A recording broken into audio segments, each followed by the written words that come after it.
லட்சுமிண்ணா. இல்லைடா லட்சுமி இல்லைடா அது.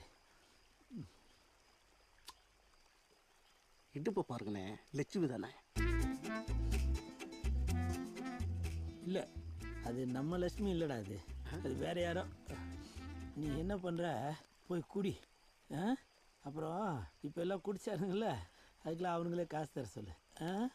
போ போ. அப்போ அந்த கர்மத்தை என்ன பார்த்துட்டு இருக்க? போடா.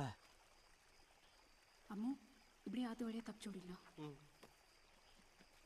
அடியே, அடிக்கடி சோளக்காட்டு பொம்மையை பார்த்து சிரிச்சிட்டு இருப்பியே, அது இவனை நினச்சிதானா?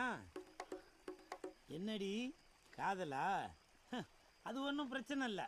இதை காரணம் காட்டி உங்கள் அப்பன்ட்ட ஒரு 50 பவுன் கூடுதலாக வரதட்சணை கேட்டுறான். என்ன சொல்கிற?